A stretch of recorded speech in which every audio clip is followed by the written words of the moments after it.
Well, I'm Courtney Lopez. And I'm David Lopez. I work at Calvary. I'm the Student Ministries Administrative Assistant, and I've been on staff for 14 years.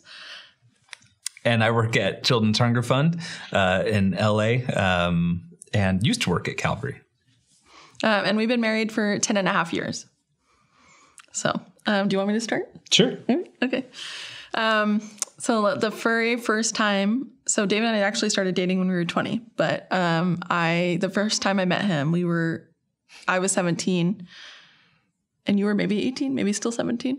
And it was our senior retreat. And I asked Dave to film a video because I knew that he did tech. And it was friends with his friends, but we weren't really friends. And I said, hey, film this video of me and my friend. And he was like, okay. And then he edited it for me. And we actually played it in high school ministry. It was really stupid. But through that, we actually ended up becoming really good friends. And that kind of continued. And as we got older and into as we turned 20, we started dating. And really that kind of really our relationship came together through YA or what it was back then. And it was just a really good time of getting to know each other more and serving together. And through that, we developed much more of a bond. Yeah. And actually before that, I was really good friends with Brian Williams, your young adults pastor, and he was really good friends with Dave. And so they would hang out all the time and play the video game Halo, and I liked Dave. And so I pretended like I liked Halo too. But I was really bad at it. And I didn't tell him until I think we were married. That's why I always played. But like through that relationship and our friendship became best friends before we started dating. And Dave actually was on staff and he asked me to be his date to the Calvary Christmas party. This is, in 2004. And I really liked him. And so I got dressed up and I got my hair done and got a fancy outfit and I came and met him at his house and he went, wow. Oh, like open mouth, just like, oh. And he ended up asking me out that night, actually. And I said yes. And so it was pretty awesome. And we actually dated for a while before we got engaged. But we actually at one point broke up. And so my dad actually died 3 months into our relationship. And 20-year-old Dave and 20-year-old Courtney are very different than 36-year-old Dave and 36-year-old Courtney are now. And Dave was a lot more immature then. And I just was like, I can't do this.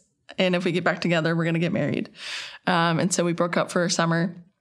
And Dave tricked me into getting back together with him through a road trip to visit my best friend at the time and his brother. He paid for a date at the aquarium. Do you remember this? Aquarium. Yeah. Yeah. And we ended up starting to date again that next week. And I knew like God had put it on my heart that this is the man that I was going to marry and that he was the one for me. But that road wasn't totally easy. We had a lot of trial and error of who we were. We were becoming who we were because we were so young. And, I had a lot of stuff I was trying to figure out. I was still grieving for my dad. And, I had been told growing up that Dave had to be a certain way and that he had to be this certain man, this leader of a boyfriend, and he had to lead us in our relationship. But that wasn't Dave. And I didn't realize that there could be another way. And so we fought a lot. And one time a friend said, maybe it's you.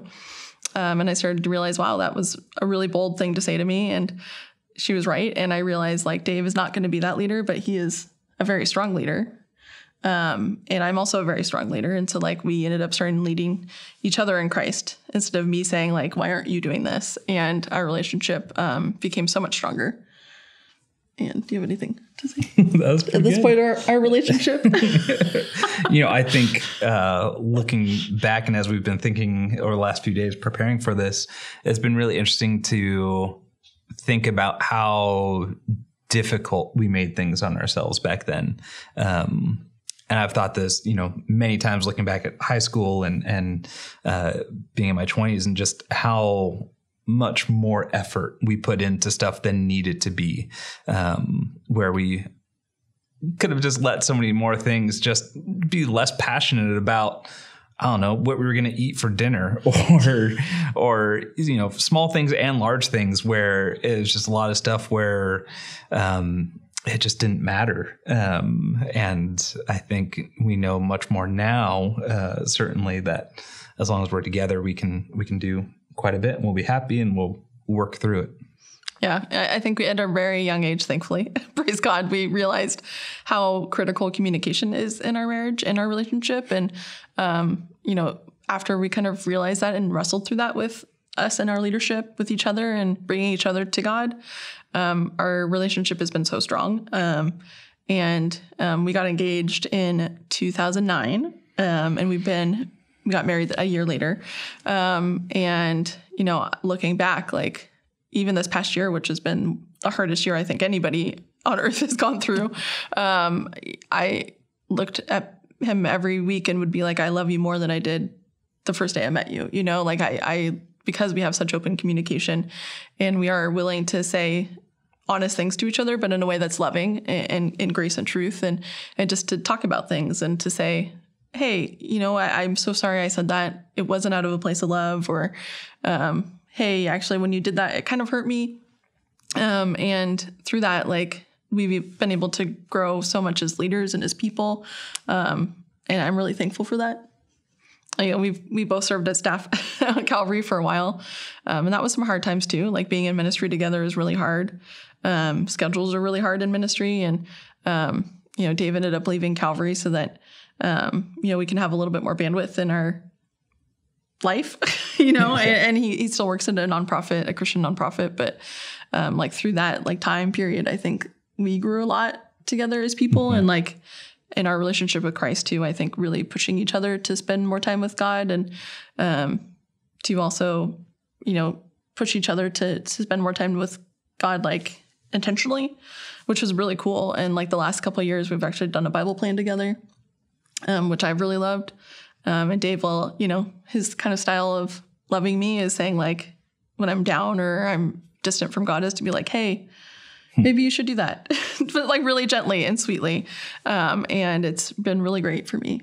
Well, and that even goes both ways of, you know, there are many times, especially with work or something like that, where I'd just be stressed out. And the first thing Courtney say is like, oh, so what was it like when you prayed about that?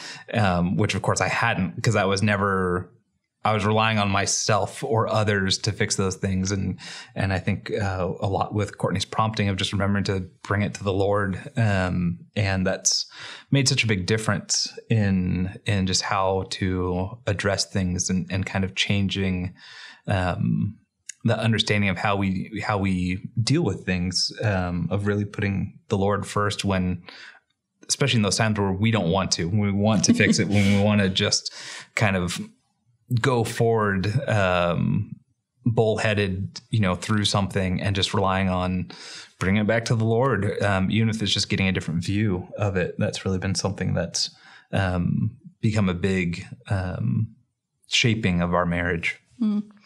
I think something for us in the last couple of years too that's been really big for our relationship is in the fall of 2018, actually a month before the borderline shooting. Dave was actually diagnosed with an autoimmune disease.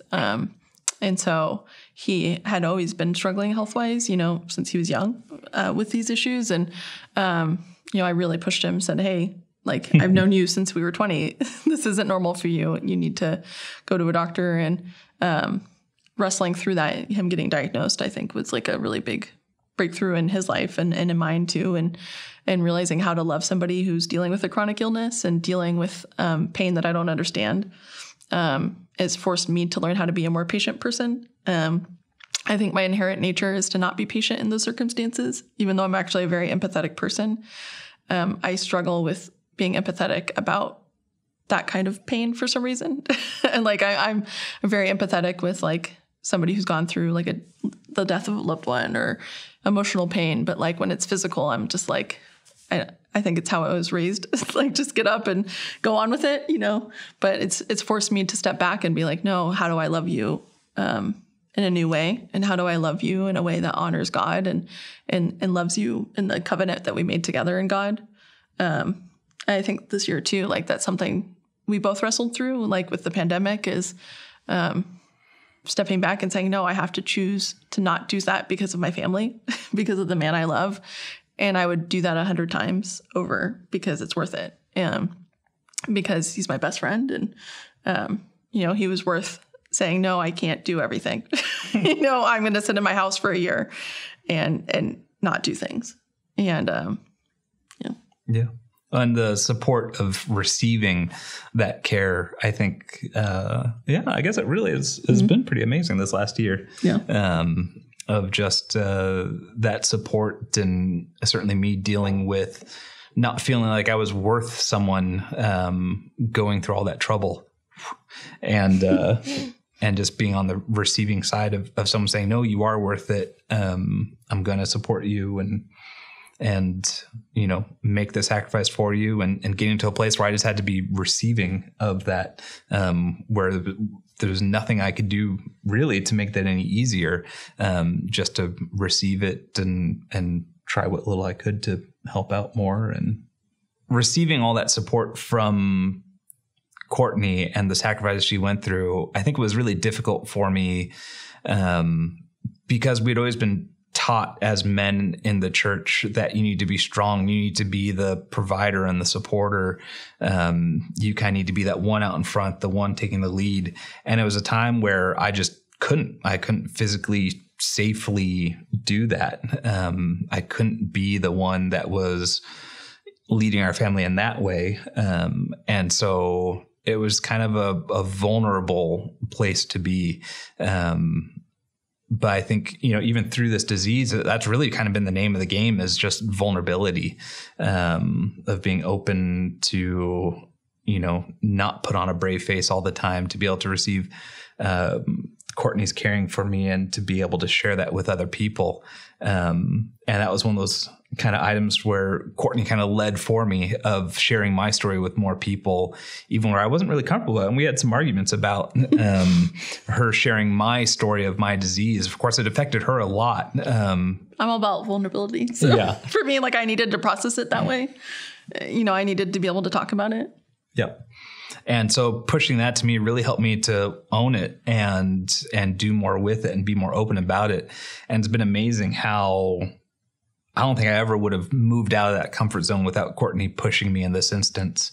And that's been able to now help so many other people, that God's used my story in that to inspire others, whether it's going to even just go check in with a doctor or be able to share something. And I think even that kind of more almost radical vulnerability, I think, just because it's so unusual for what we have these days, has really been received well. I mean, it's been powerful. It's been pretty amazing.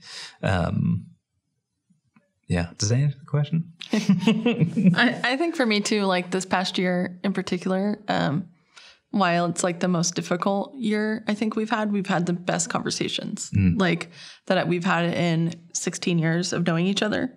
And I'm really thankful for that, that time period of stretching us, being the only person I would see for weeks at a time, and I've always been a reader and a learner. And I think this year that became something Dave really loved, which I'm really thankful for.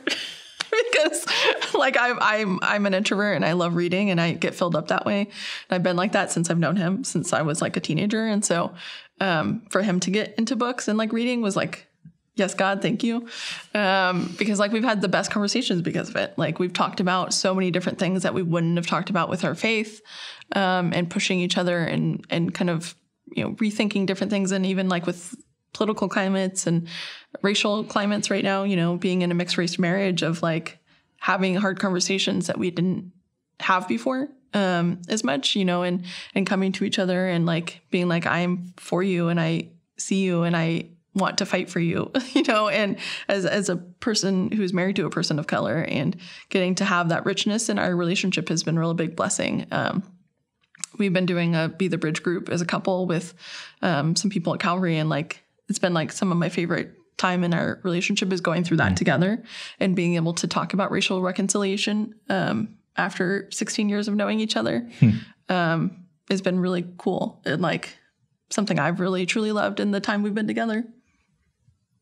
I think some of that too is identifying our space or how we relate to others and our own identity in that, which is pretty wild that at this point we're still figuring out our identity. And it's something where I think to a much deeper level, we're figuring out our identity and how we exist with others and with other Christians and with God and each other. It's pretty amazing. So he said, I love you really early. I was not ready. I'm a very emotional person. I'm a very trusting person. And so I think, I mean, it was probably 3 months maybe into our dating. I was like, I love you. I'm going to marry you. And she was like, there is no way you know that yet. She just didn't think it was possible. But it was, and I think, I mean, I don't remember. Did we have the conversation here in the atrium, I think? Oh, yes. It was the stairs by the atrium. Yes. Because you were doing the, Calvary used to have these big Christmas plays, and Dave used to do sound back then, and you were running sound for it. And so like we started dating, and then you were like, I couldn't see you for like 2 weeks because you were doing this thing. Like we went on one date, and then it was like literally like I had to come see you during your break at the Christmas play to see you. It was more than, was it just 2 weeks? Maybe it was more than that. I don't know. But you told me one of the times I came to see you that you loved me, and I was like, oh. I still stand by it. I got to think about that. Yeah. No, I was right. I knew it then. I knew it now. Yeah. Hasn't changed. Didn't stop at any point in there. But she was less trusting. So. Well, some of that too is I had a pretty hard childhood, like with my mom has mental illness, and I grew up with a single, we both grew up with single parents, but like love for me was really difficult. I hadn't been a Christian that long. I'd only been a Christian a couple of years when we started dating, 2 years. And so like for me, I was still trying to figure out my faith and like what I believed about Christ, and trying to figure out like heal from, the pain of my childhood and my dad, relationship with my dad and my mom. And, but I knew that not that long after. So I actually know that the moment I knew that I wanted to marry you was when you tricked me to go up to the Bay Area to visit our friends. And we were driving back from the Monterey Bay Aquarium in Dave's really old, janky BMW. He wouldn't let me drive, even though my car was nicer. And we had the windows down, and we were driving down the one, and the sun was setting. And I looked over at him, and I like knew then, like I was like, I'm going to marry this man on that drive specifically. So. I think some of it was we were pretty young still. I was 21 when I knew I wanted to marry Dave. We were both 21. And I wasn't ready yet. Like I was really happy dating and like kind of having the freedom of dating. Like I really loved that. And then also like we had some debt that I wasn't really willing to get married with quite yet. And so we wanted to work towards getting that kind of paid off so we could start our relationship really well. And not have to have the stress of like that financial stuff like living behind us. And so we kind of worked towards that together and kind of made plans. And then, we just kind of got to the point where we're like, okay, we're ready. Like, we've been together for just 5 years, and I had started planning our wedding because I was like, I know, we're going to get married in the next year. And the place we wanted to get married at was already booked for a year. And so I was like, let's go look. And that's when we got engaged. But, yeah. And I decided if we're going to go do this, I better make it official. I believe you gave me an ultimatum too a while back that if if we're not engaged by our 5-year dating anniversary, I'm going to leave you. I didn't say that. No, you said something along those lines. You said something along those lines. It wasn't like that. It was close to that. No. But I mean, it was true. It was that another, instance of me needing a push. And so I think I was traveling on a work trip and arranged getting the ring. And so that when we did go on that, I was able to propose while we did that, looking at our wedding venue. And it was great. Yeah. I think, a lot of it too is that we just really enjoyed dating. You certainly enjoyed it because I paid for everything. Yeah, it was nice. Well, you still pay for everything because we have a joint bank account. Yeah. Well, now we pay. Yeah. That's a big difference. But yeah, we just really enjoyed dating. I mean, we had a blast, and I think something we didn't realize is how much we would enjoy being married. We knew we would. We just didn't know to what level. And that was something that, we still continue to realize how much we enjoy. Yeah, I think some of why I wanted to wait a little bit too is we had some friends that got married really young that we were in young adults ministry with that were already divorced by that point. And that I wanted to be sure, I wanted to go in the commitment, like, I knew that this is the man that God wanted me to marry and that who I wanted to marry, but like I really wanted us to like be ready for it. I didn't want to go into that commitment not being sure and not having, a firmer foundation of our relationship. And I'm glad we waited, honestly. Like, I'm glad we waited that 5 years because I think our marriage is stronger because of it. I'm thankful that we learned from the example of people we knew and loved who didn't last, which is a bummer. Yeah. I think less you, because you had much more responsibility and had to have more responsibility. But for me, 21-year-old, 22-year-old me was very immature and did a lot of dumb stuff. And I think it's really good and healthy that didn't happen earlier, because I don't know how well we would have held up not having enough maturity or me having enough maturity to be able to have constructive arguments and not take it overly personal, or understand that if we were having an argument that was personal, that there was more going on, that there was something else that was driving some of that, not just how can you play so much time playing Halo, but more along lines of I'm really struggling with something right now, but I'm going to bug you about playing Halo because of it. Yeah. I always try to talk about like our marriage in front of high school students on purpose, because I think it's really important for them to see like the healthy marriage, to see a really good example of good Christian-based godly marriage. And what could be a better example than that? So I'm excited to do this. Yeah. I think too, like leaning more towards the more egalitarian side, which is less popular in some circles in Christianity, but certainly alive and well in others, really opens up a lot of people's eyes to like, oh, there's a difference, or that's a thing, or what is that word you just said? And yeah, works well for us. Yep. I know complementarism works really, really well for a lot of people, and that's great. But I think there's other people like us that would probably save a lot of headache knowing that that doesn't have to be, the evangelical prescribed way. Yeah. When we were in high school and like in college too, when we were in young adult ministry, like there was a whole big push of this is how relationships should be. And there was a lot of books at the time. Dave didn't read this book, but a lot of women read it. Didn't read. Yeah. But there was this book that was all about dating and, men and women in marriage. And that formed a lot of like my view of what dating was. And like, there was a lot of conversations about like, you should make lists of the guys that, the qualities of guys that you want and all these things. And so going into a relationship, I had these preconceived notions of stuff that I had been taught that didn't necessarily end up being how our relationship works. And so we really struggled with it for probably the first year that we dated, I would say. Like it's kind of maybe by the second year is kind of when we really worked it out.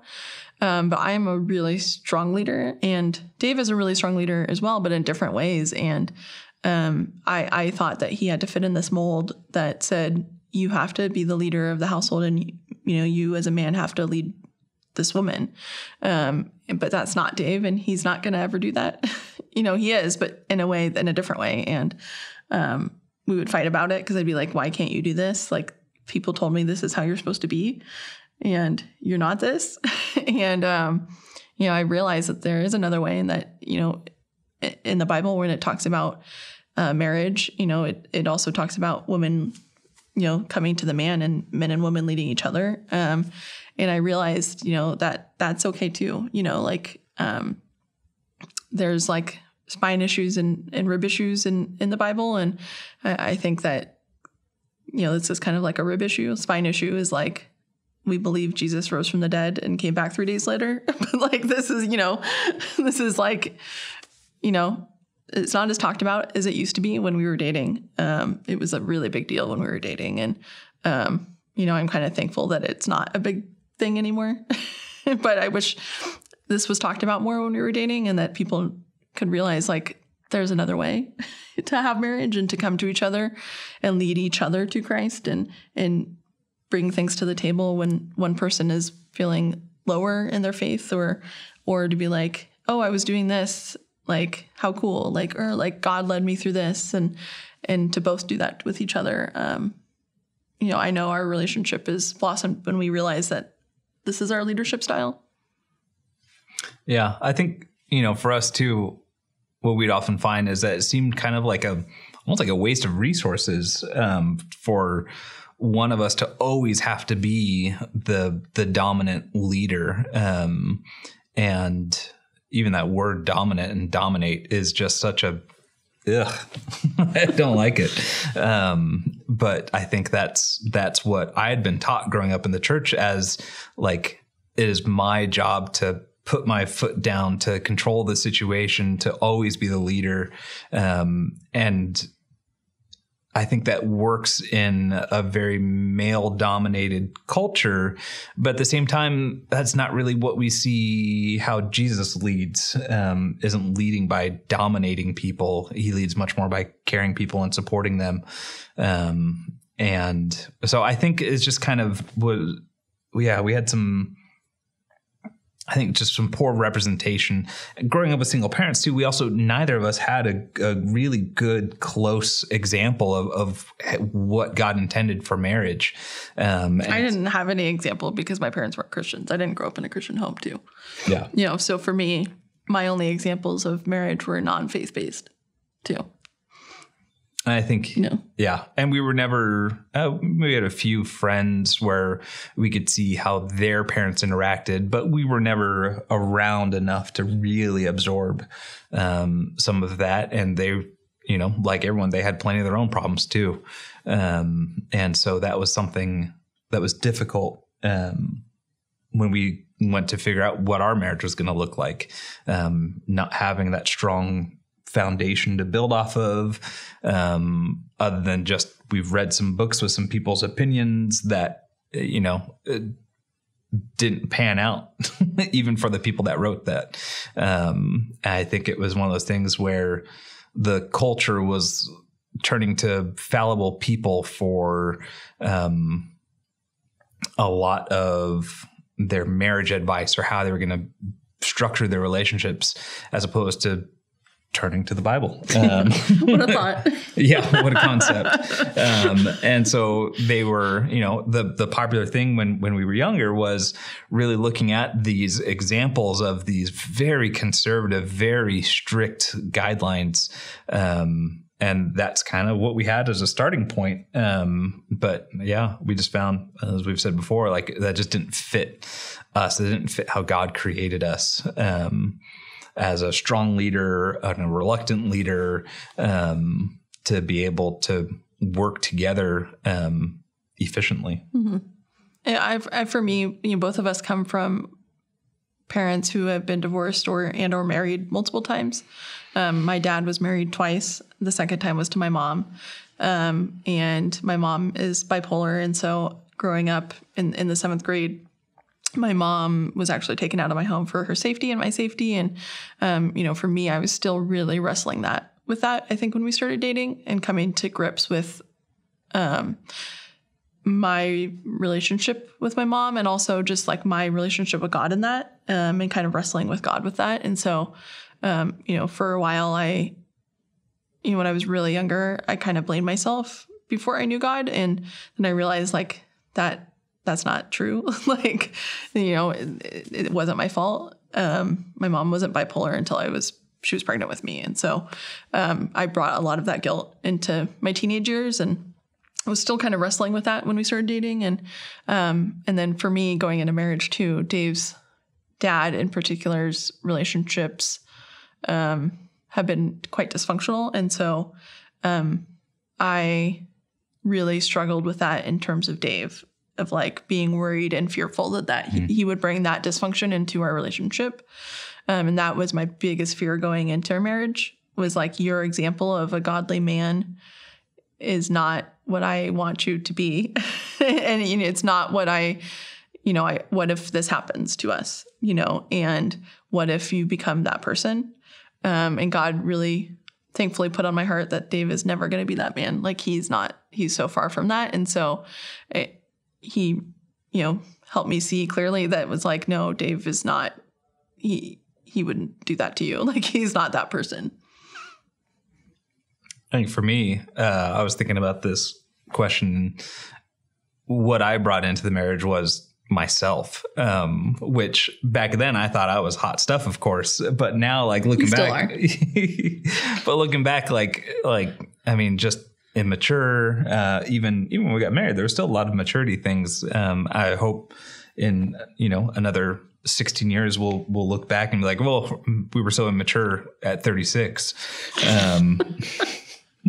Because I think, a lot of what I brought in was, I was still in my 20s. 20s are a fun time, but you're probably not the best version of yourself. I hope not. I hope, you're still building and growing and becoming more who God wants you to be. And so I think I brought in a lot just on my own, that I wasn't confident in who I was. I didn't understand. I had this misrepresentation of what fathers were supposed to be like and husbands, because, as you said, because my father wasn't real involved in my life. He was close, but not a great example of a leadership. One time he told me, I can tell you what not to do because I've done those things, but I can't necessarily tell you what to do. Which even just him telling me that was good to know. Is kind of, I think that was a big relief for me, is that, oh yeah, this isn't a good person for me to set as an example of who I want to be. Because he had admitted that, I haven't done this well. And I would say, looking back at him, 65 years old now, he is much more mature than he was at 50 years old. And certainly in his 30s. So I would hope I continue in that trajectory, but hopefully starting off a little bit better spot. I think we've just worked really hard as to figure out how to work at a good example of what marriage is, and constantly communicating with each other and constantly fighting for that. Marriage is a lot of work, but it's really amazing. It's both. And, you don't have a healthy marriage without really good communication and without being vulnerable with each other and without pushing each other to be the best versions of yourself and also to be closer to God. Marriage can easily become God. It could easily become an idol. And so to fight to not make that an idol is, I think, been really important in our relationship and wrestling with the issues that we brought into marriage.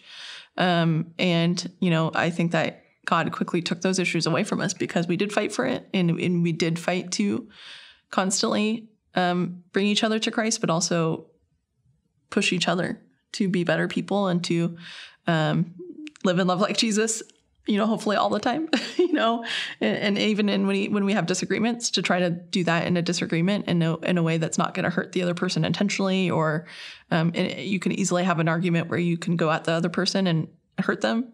Like in marriage, how to do that, but to fight to not do that is a really big thing. And to be able to say, I'm not going to say what I'm thinking right now because I know how much it's going to hurt you.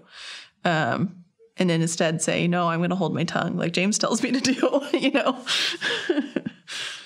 Yeah, I think it just comes from working at it, being aware of the issues, taking the time to sit and think and reflect about what our marriage is, and kind of evaluating both ourselves and each other and where we are together, and then making choices that lead toward that being better, or certainly holding back.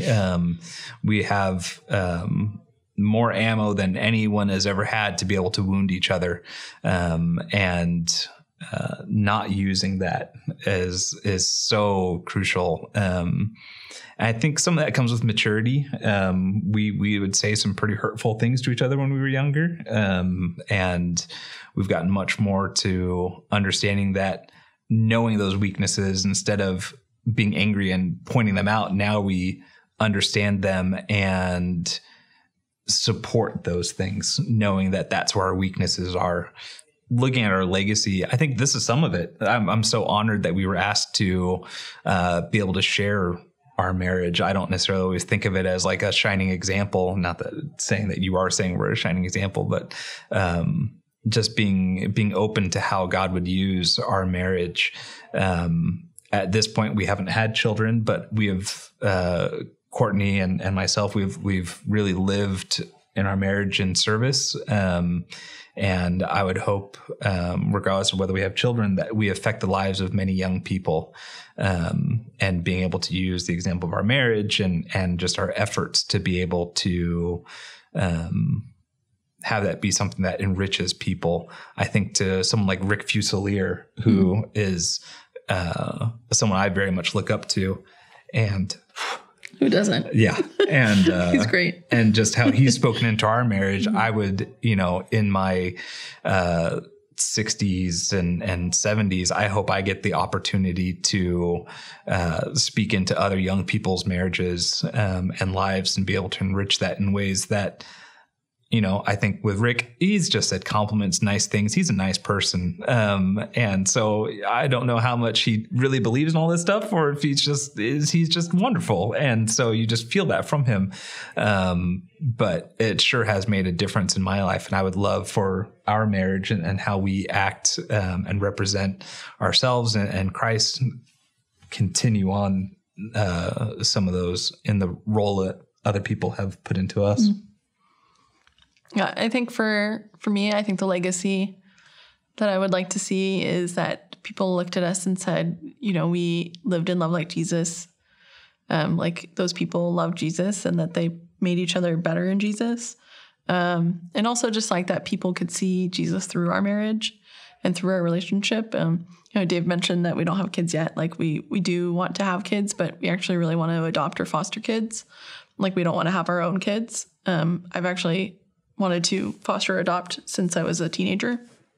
And, we aren't there yet, but we're going to be in the next couple of years probably, and I would love to have like part of our legacy be like we got to love kids that needed that love at that time, and that we got to be those people who got to show them Jesus in a really healthy way. And they got to have a stable home because of us. And they got to see Jesus through these two people I got to live with for this time period before I went back to my family, or, however it ends up being, and, whoever God would bring into our home. I think a big thing I've learned in our relationship of marriage in particular is like fight for your marriage. Fight for your family and fight for that time together. We had many years in ministry where Dave was working 6 days a week and we didn't have days off together. And that was really hard. And we had to really fight through that time period of like, okay, we have to be really intentional about how we spend time together. And through that season, like it's carried on to where we've been more intentional about like our time together and doing things that we love together and making our Sabbath a time where we're filling up our cups in things that we both love. And I think our lives are so much richer because of that, because we fought for it. I would say continue working on yourself.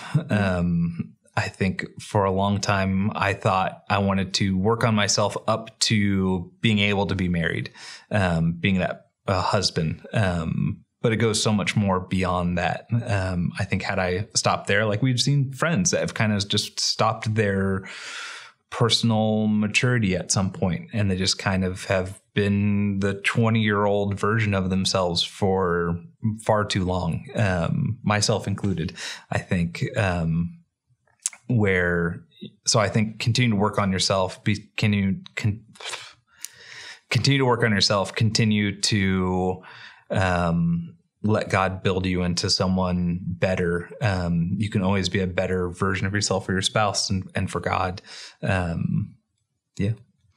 And I think always trying to push each other towards Jesus, I think is the biggest part of marriage, honestly, and faith-based marriage, of making sure that you're both pursuing Jesus more than you're pursuing each other, especially even in dating. I think that really, like, a dating relationship can, like, if you're single and you don't have one, like, can easily become an idol of, like, what you want to achieve. Like, I wish I had that. Like, I want to only pray for that, or I really would love that to be my life. And instead of kind of waiting on the timing for the right person to come into your life, you know, Dave came into my life when I wasn't even looking for it. And so, you know, he liked me actually probably 6 months before I even thought of liking him. Like, people will come into your life at the right time, and don't stress out about it. You know, it's okay to be single, and it's okay to pursue God in singleness, and it's okay to pursue God with another person. But you know, just pursue God. You know, don't stop. And enjoy being single. It's a lot of fun. You can do a lot of dumb things you don't get to do when you have to share your bank account with someone. That's true. That's very true. Yeah, being an adult sucks sometimes. Like, yeah, we got a house. We can't go anywhere. We got dogs. We had to buy new tires for his car this weekend. So expensive, marriage. No fun. Yeah. I would like to say, you know, pursue godly relationships.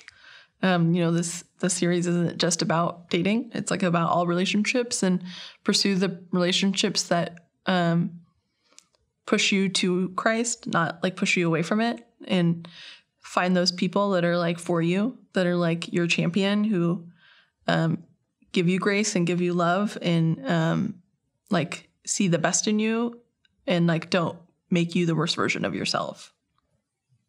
Find a younger version of Brian Williams. Thanks, Dave. Yeah.